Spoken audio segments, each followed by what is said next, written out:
This is CBN NewsWatch. And thanks for joining us for CBN News Watch. I'm Heather Sells. Severe thunderstorms with the power to launch tornadoes are heading towards the mid-Atlantic and Northeast today, with millions of people in their path. It's a miracle that everybody is okay here. Oh, major tornado! Major! In some parts of Alabama, multiple tornadoes captured on video by people caught in the storms. The twisters developing so fast, they didn't always have time to take cover. Altogether, 16 tornadoes reported in Alabama, 4 in Mississippi, and thankfully no deaths. Dozens of University of Alabama students in Tuscaloosa had to shelter in a parking garage south of the university. A worship center took its second hit in 10 years with a damaged roof. The church was rebuilt after a tornado struck in 2011. I just think that he has something greater. Absolutely. It's nothing about, things like this are going to happen, and it's just how we respond to it. We just believe that God's going to do something greater. AccuWeather meteorologists say the West will see more rain and snow mix tomorrow, while the south central U.S. around Texas, Arkansas, and Louisiana will experience drying winds. States in the southeast already hit hard, and up into the mid-Atlantic will see another day of storms. Well, Asian American leaders testified today before a House panel on the rise in discrimination and violence against their communities. It comes as Atlanta authorities piece together what happened in a mass shooting on Tuesday that left 6 Asian women dead. It is unclear whether it will be considered a hate crime. Daigle reports. Investigators are still trying to unravel what might have compelled 21-year-old Robert Aaron Long to kill 8 people at 3 Atlanta area massage parlors, the worst mass killing in the U.S. in almost 2 years. Some guy came in and took the gun, so everybody heard the gunshot. Authorities say Long had previously been a customer at the businesses, and they believe he was planning to continue the killing spree in Florida. Were the murders racially motivated?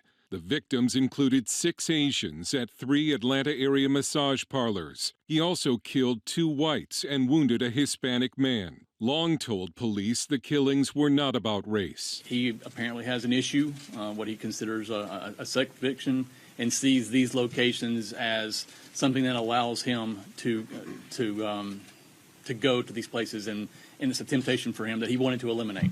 And Reuters has reported a man who lived with Long in a halfway house for recovering addicts says Long would become very emotionally distraught that he went to spas for sex. But it has raised the issue of violence targeted against Asian Americans. A report by the Center for the Study of Hate and Extremism showed that hate crimes against Asian Americans in 16 major U.S. cities rose by 149% last year, at a time when reports of overall hate crimes dropped. Experts believe that rise is related primarily to the COVID-19 pandemic, which originated in China. Dale Hurd, CBN News. And Reverend Raymond Chain is president of the Asian American Christian Collaborative and a campus pastor at Wheaton College. He joins us now for more on recent events. And Reverend Chain, thank you so much for joining us today. Thank you. It's great to be with you. You held a prayer vigil at Wheaton College yesterday for the families of the Atlanta shooting victims. I know there were similar vigils across the country yesterday. Talk a little bit about your response to what happened on Tuesday. Yeah, I think there was a mix of emotions and thoughts. A lot of sadness, grief, anger, fear, numbness are just a few of the emotions that I and many others have felt. And at Wheaton, because of the confusion and the disorientation that many students felt, we did hold a vigil, and we basically planned it 2 hours before, released the information in an hour, and then had over 60 people show up. And the students were crying out, sad, lamenting. We had a variety of racial backgrounds represented, but it was shocking and surprising for me to see how many Asians were just in turmoil because of what's going on. As we just reported, the Atlanta suspect has taken responsibility for the shootings, but he says it was about sex addiction and not race. What are your thoughts on that?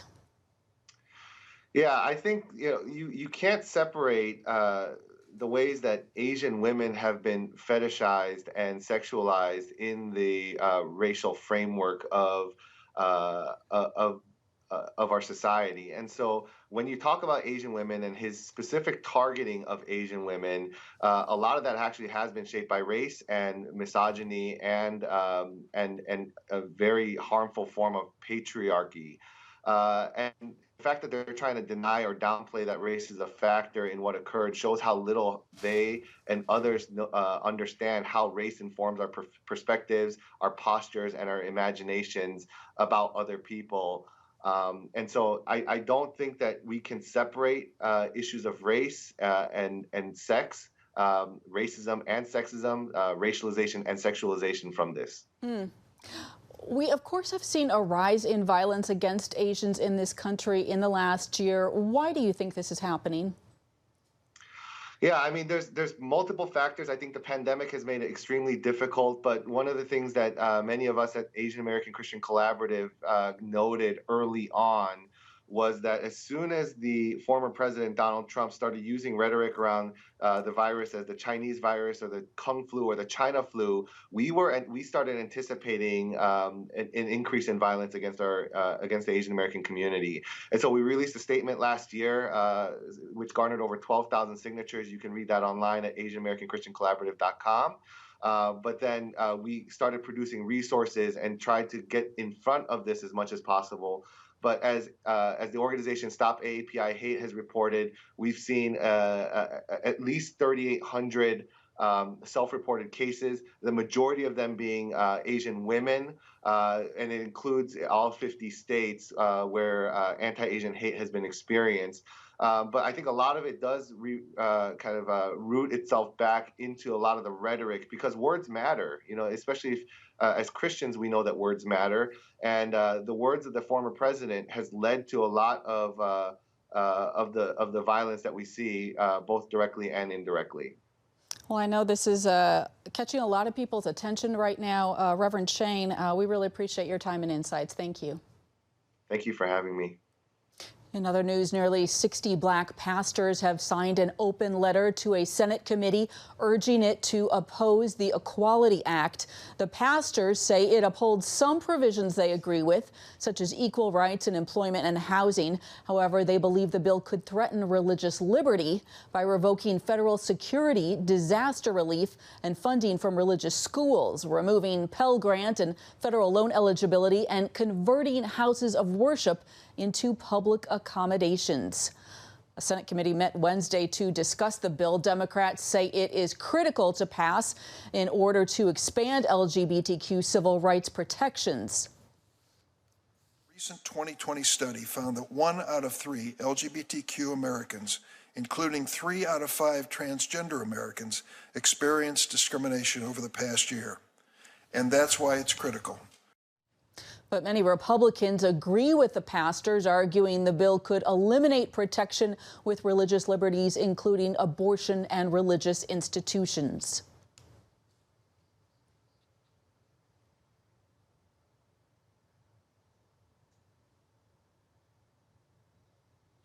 The Equality Act faces an uphill battle in the Senate as some Republicans seem not open to negotiating a compromise on the bill.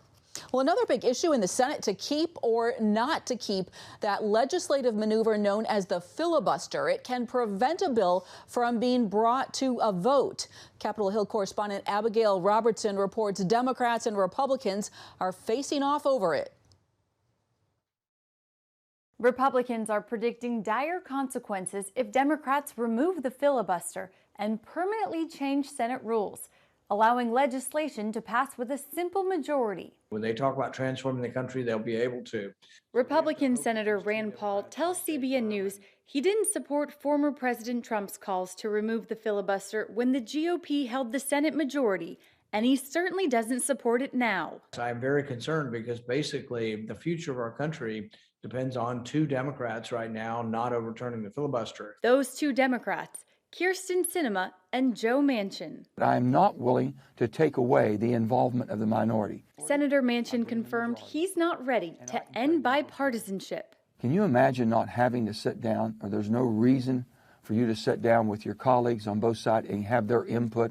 The Senate is the most unique body of government in the world, of governing body in the world. It's deliberate. The number 2 Senate Democrat, Dick Durbin, argues Republicans abuse the filibuster, and it's time to end its power. When Senator McConnell and others come to the floor and plead for us to hang on to the traditions of the Senate, I would tell you that their interpretation of the traditions is strangling this body. But during Donald Trump's presidency, he argued this. What about that nuclear option doing away with the filibuster? Well, I can tell you that would be the end of the Senate as it was originally devised and created going back to our founding fathers. President Biden suggested this week the Senate should go back to the talking filibuster. I don't think you have to eliminate the filibuster. You have to do it what it used to be when I first got to the Senate, and that is that a filibuster, you had to stand up and command the floor. Once you stopped talking, you lost that, and someone could move in and say, I moved the question of. So you got to work for the filibuster.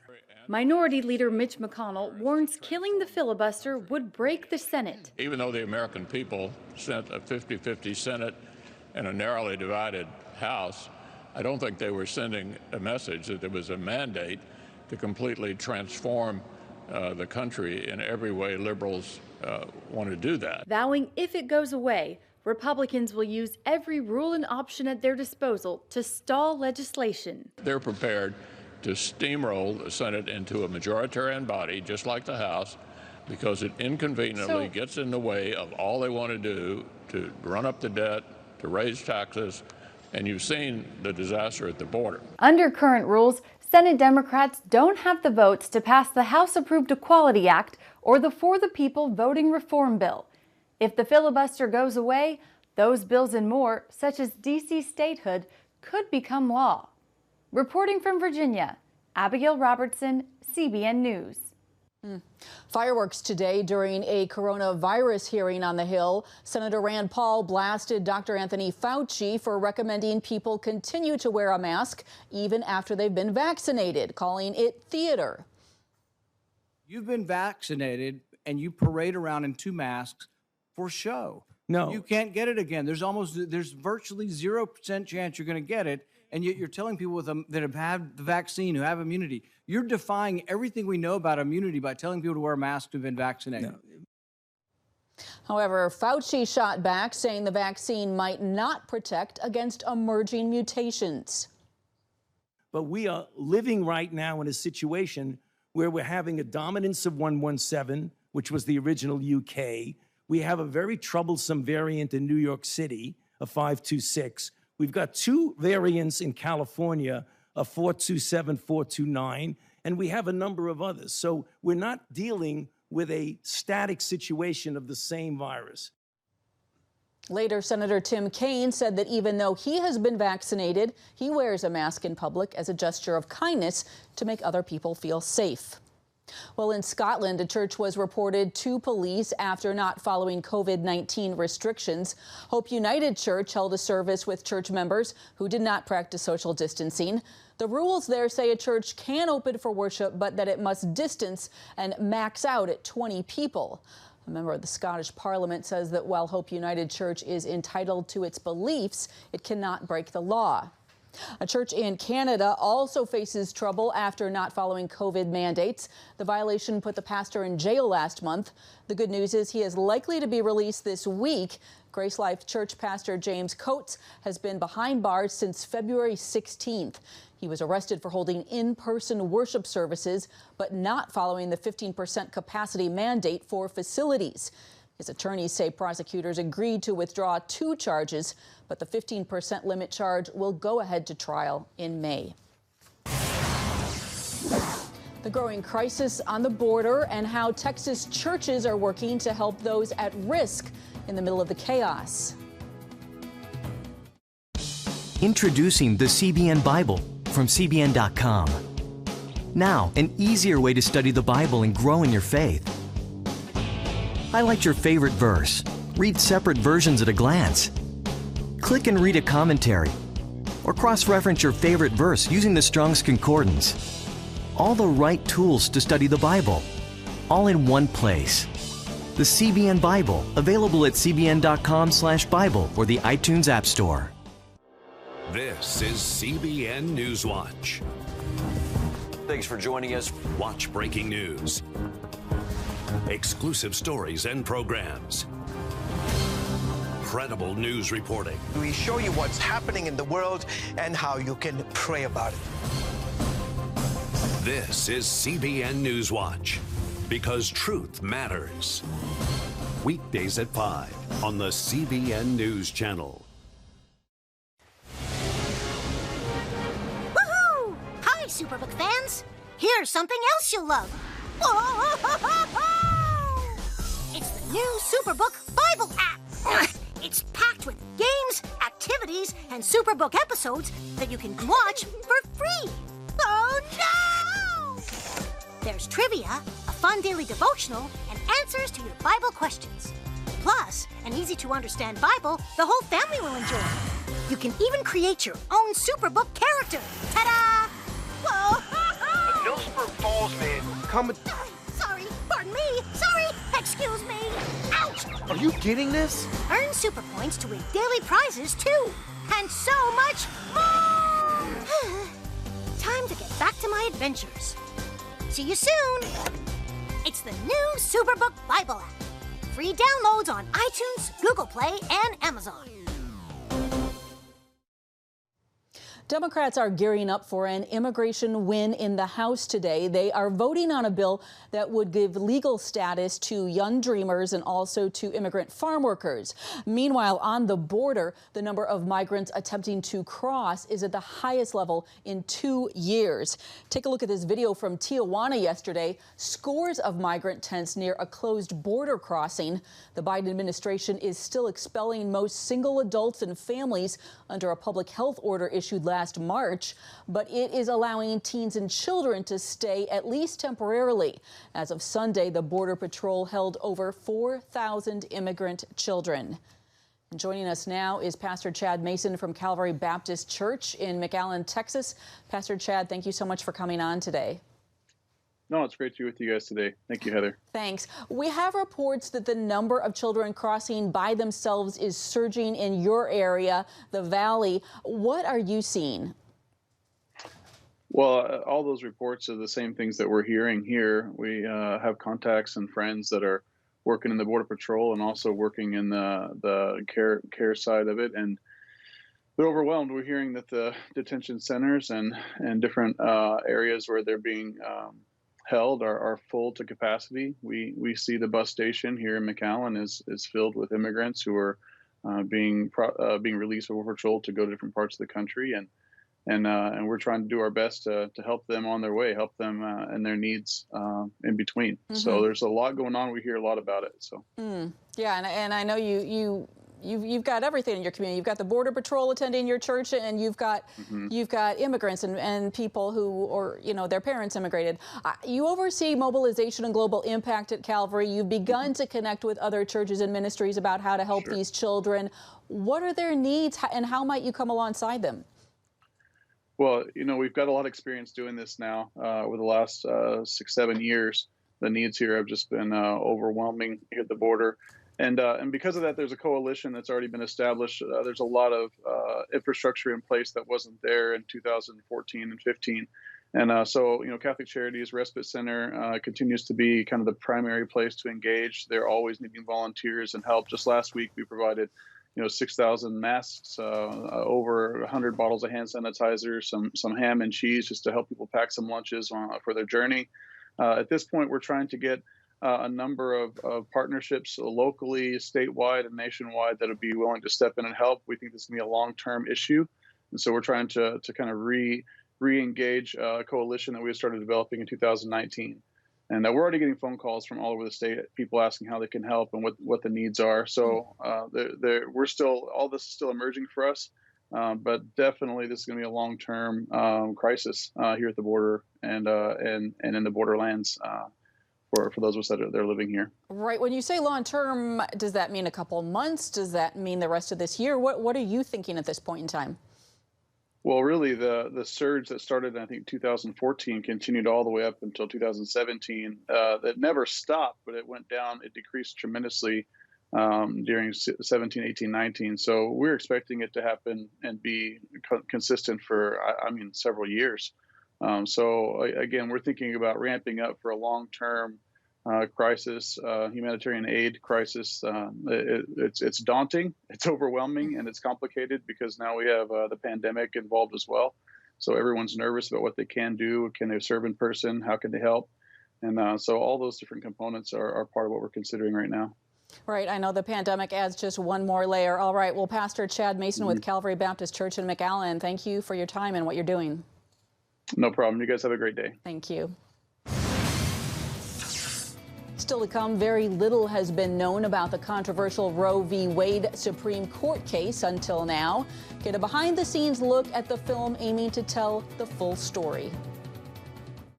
When I came to Regent University, it's like the world opened up. I felt like I needed to advance my career and go back to school. Regent was a perfect fit for me. The Regent professors are world class. You are equipped. The focus of the faculty is on each individual student, whether it's online or in person. You become a part of Regent's family. You carry with you not just the content and the knowledge, but the confidence to understand that we can be significant in the world.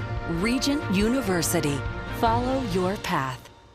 Nigerian Christians in Iran are routinely arrested. Catholic Christians continue to suffer. In times of trial and affliction, you need to know the truth. One of the fastest growing Christian populations in the world. Join Wendy Griffith and George Thomas for Christian World News. Young people are the ones who are open to the gospel. Powerful stories of suffering and hope that affect all Christians.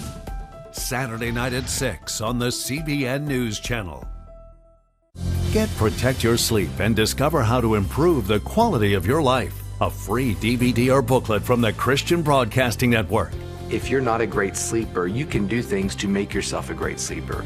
If you're already a pretty good sleeper, you can enhance your sleep and be even better. 5 leading experts help remove the obstacles between you and restorative sleep. When you don't get a restful night's sleep, you wake up with an accumulation of stress. Call 1-800-700-7000 or go to CBN.com to get your free DVD or booklet today.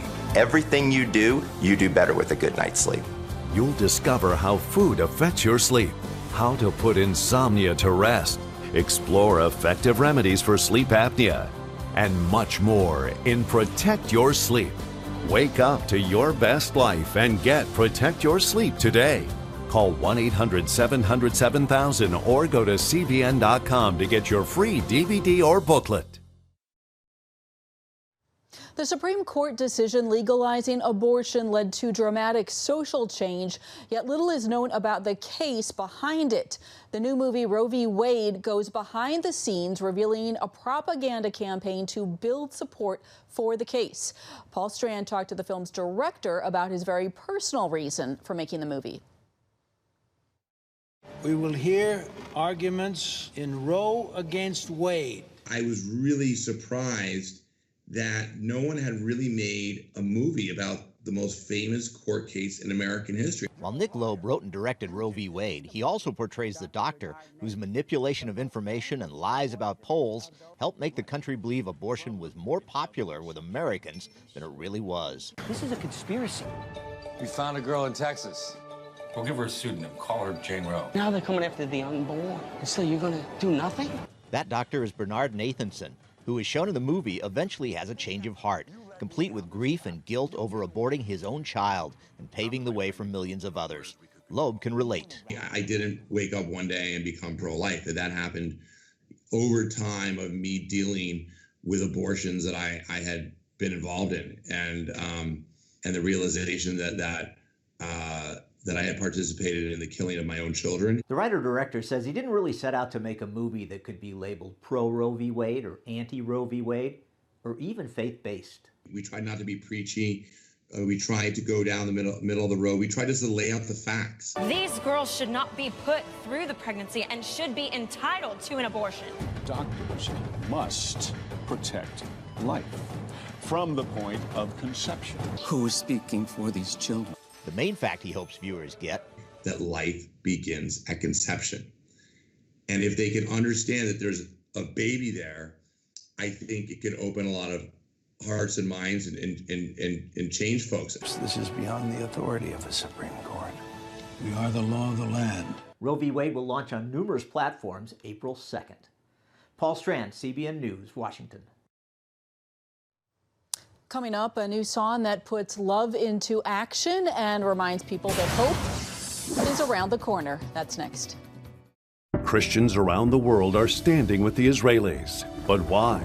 In CBN's free magazine, Friends of Israel, you'll discover why Christians are supporting the Jewish state, how Israel is fulfilling prophecy as a light to the nations, and ways you can pray for the people of Israel. Israel needs the support of friends like you. Call now or go to cbn.com to get your free copy of Friends of Israel.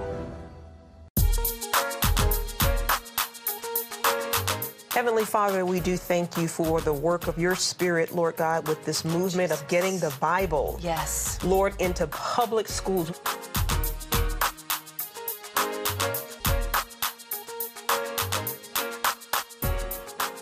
Watch The Prayer Link. Tuesday morning at 7:30 on the CBN News Channel.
Christian artist Lauren Daigle has released a new song and music video for those who feel lonely and defeated, and it has a unique purpose.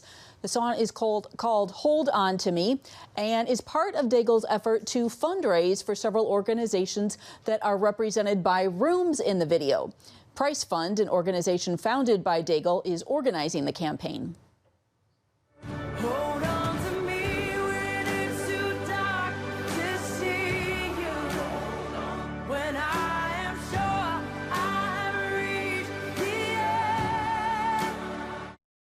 Some of the organizations that will benefit include a prison ministry, a domestic violence shelter, and a group fighting human trafficking.